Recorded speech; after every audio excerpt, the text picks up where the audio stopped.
ഉത്തർപ്രദേശിന്റെ ക്രമസമാധാന നില നല്ല രീതിയിൽ കൊണ്ടുപോകുന്ന യോഗി ആദിത്യനാഥ് സർക്കാരിന് കഴിഞ്ഞിട്ടുണ്ട്. അദ്ദേഹത്തിൻ്റെ ഈ ഭരണമികവ് എന്ന് പറയുന്നതിൽ ഏറ്റവും കൂടുതൽ പോയിന്റ് നേടിക്കൊടുക്കുന്നതും ഈ അദ്ദേഹത്തിൻ്റെ ഈ ക്രമസമാധാന പരിപാലനത്തിൽ തന്നെയാണ്. പ്രത്യേകിച്ച് സ്ത്രീകൾക്ക് നേരെ നടക്കുന്ന അതിക്രമത്തിലൊക്കെ ഇപ്പോൾ പുറത്തു വരുന്ന ഒരു പ്രധാനപ്പെട്ട വാർത്ത, കഴിഞ്ഞ ദിവസം ഒരു വീഡിയോ ഉത്തർപ്രദേശിലെ ലക്നൌവിന് സമീപമുള്ള ഗോമതി നഗറിൽ നിന്നുള്ളൊരു വീഡിയോ വൈറലായിരുന്നു. അതിൽ ബൈക്കിൽ സഞ്ചരിക്കുന്ന ഒരു സ്ത്രീയെ തള്ളി താഴെയിടുകയും മുഖത്ത് വെള്ളമൊഴിക്കുകയും അവരെ ആക്രമിക്കാൻ ശ്രമിക്കുകയും ഒക്കെ ചെയ്ത ഒരു ആൾക്കൂട്ടത്തിൻ്റെ വീഡിയോ ആയിരുന്നു. ഈ വീഡിയോ മുഖ്യമന്ത്രിയുടെ ശ്രദ്ധയിൽപ്പെട്ട് അപ്പോൾ തന്നെ അദ്ദേഹം ഈ ഗോമതി നഗർ പോലീസ് സ്റ്റേഷൻ, ലക്നൗ പരിധിയിൽ വരുന്നതാണ് ഗോമതി നഗർ പോലീസ് സ്റ്റേഷൻ, അവിടെ വിളിച്ച് വിവരം അന്വേഷിച്ചപ്പോൾ ഈ ആക്രമിച്ചവർക്കെതിരെ നിസ്സാര വകുപ്പുകൾ ചുമത്തിയാണ് പോലീസ് കേസെടുത്തിരിക്കുന്നതെന്ന് അറിയാനും കഴിഞ്ഞു. തുടർന്ന് അദ്ദേഹം ചെയ്ത നടപടിയാണ് ഏറെ കൈയടി നേടി അദ്ദേഹത്തിന് കൊടുത്തിരിക്കുന്നത്. തുടർന്ന് DCP, ADCP, SP തുടങ്ങിയവരെ ഉന്നത സ്ഥാനങ്ങളിൽ ഇരുന്നവരെയൊക്കെ അവിടെ നിന്ന് നീക്കം ചെയ്തിരിക്കുന്നു.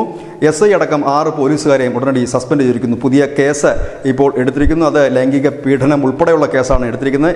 DCP പ്രബൽ പ്രതാപ് സിംഗ്, ADCP അമിത് കുമന്ത് തുടങ്ങിയവരാണ് ഇപ്പോൾ സസ്പെൻഷനിലായി നിൽക്കുന്നത്. അതായത് പോലീസ് സേനയുടെ തലപ്പത്തുള്ളവർ മുതൽ താഴെത്തട്ടിലുള്ളവരെ വരെ ഒറ്റയടിക്ക് സസ്പെൻഡ് ചെയ്തുകൊണ്ടാണ് യോഗി ഇത്തരത്തിലൊരു കാര്യത്തിൽ പ്രതികരിച്ചിരിക്കുന്നത്. കാരണം ഈ ഒരു സംഭവം നടക്കുന്നു, ആ സംഭവത്തിന് ശേഷം ഈ പ്രതികൾക്കെതിരെ നിസ്സാര വകുപ്പുകൾ ചുമത്തിയിരിക്കുന്നു. ഇതൊക്കെയാണ് യോഗിയെ ഒരു കടുത്ത നടപടിയിലേക്ക് പ്രേരിപ്പിച്ചത്. ഏതായാലും വളരെ മികച്ച ഒരു തീരുമാനമായി തന്നെ കരുതേണ്ടി വരും. കാരണം ഇത്തരത്തിൽ ഒരു പോലീസ് നിഷ്ക്രിയമായി നിൽക്കുമ്പോൾ, അല്ലെങ്കിൽ കുറ്റവാളികളെ സഹായിക്കുന്ന തരത്തിലേക്ക് പോലീസ് മാറുമ്പോൾ സ്വാഭാവികമായും ഇത്തരത്തിലുള്ള ഷോക്ക് ട്രീറ്റ്മെൻറ്റുകൾ ഒരു ഫലം ചെയ്തേക്കുമായിരിക്കാം. News desk Malayalam.